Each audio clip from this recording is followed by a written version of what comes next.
Hello, this section is entitled Deploying an Application that Receives Google Cloud Events, but this time the Cloud Run version. And as a sidebar, the last example we used App Engine, the flexible environment, and we were using in particular the pull subscriptions for Cloud PubSub. That was primarily because in that case, we had an instance that basically was always running. And just FYI, that would be the similar pattern you would use if you were running something in Kubernetes that is GKE, because your deployments, your pods tend to be, or pretty much are always running. And likewise, that would be probably the same case if you were running something in GCE directly, because again, your instance is always running.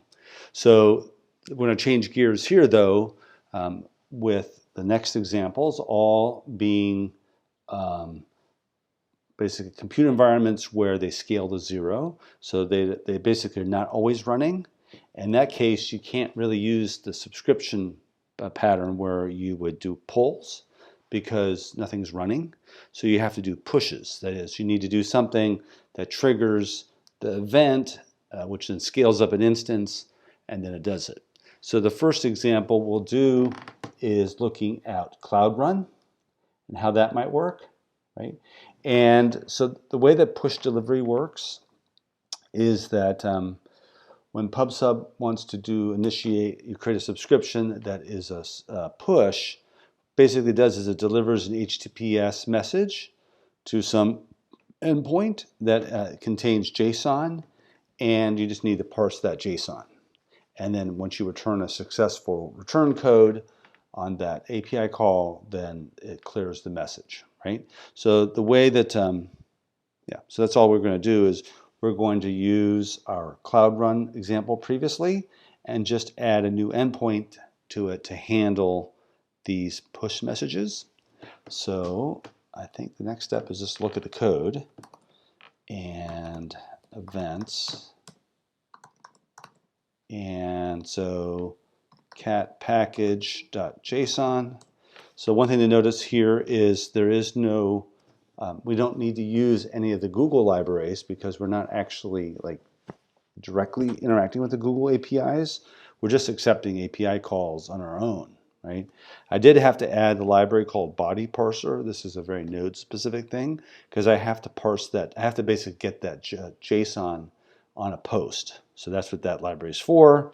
The code is, the Docker file is exactly as before, as in the Cloud Run example, right? So the only thing I really changed here is the server code. So let's look at the server code just really briefly. So in the last examples, I started using that import format for JavaScript. So again, this is more about JavaScript, but I decided to carry that forward. And it's pretty much the same. Here's the line that uses the body parser to allow us to parse, basically get the JSON. And you can see I've added a new endpoint here. So this is the original Hello World endpoint.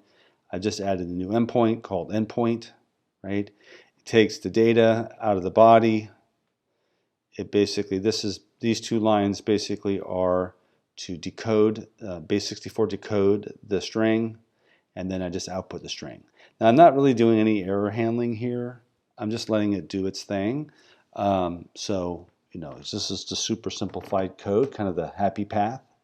So really it should do is whatever data that we get in our from our subscription should be just console logged, really. So the way we run this thing is, right, we need to first build. I'm going to copy this. I need to build the image, right? With Cloud Run, you first build an image, and there's a Docker file here. So I just say paste, build it. Now I've already built it once, but I'm going to let it build again just so we can see it build. I'm going to pause the video while it builds. Okay, so we've built the image. The next step is to deploy that image into Cloud Run. So copy and paste that. Again, this is what we did before. We call the service events. I'm going to run it in US Central.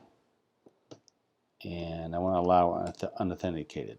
So I'm going to pause the video while this deploys.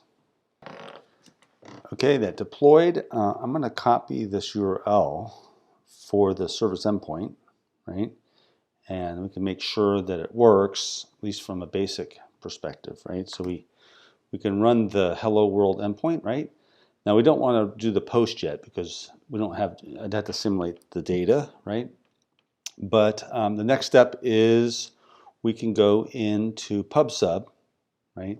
And so I went to PubSub, subscriptions, here's my subscriptions. So there's the previous subscription, which is a pool type. Here I'm going to create, I'm going to call this my push sub, right? And I'm going to use this topic, right? Push. The URL is going to be /endpoint. Oops, I didn't mean to do that. /endpoint. Okay. And oops. Okay, I guess that's what I wanted. I accidentally hit save. I think I didn't have to do anything more. Let me see. Double check. So it's a push endpoint. And yeah, leave everything else defaulted here. So update. Okay. So that's ready to go, right?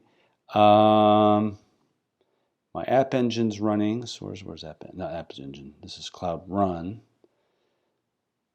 So again, remember this only kind of spins up as it needs to. But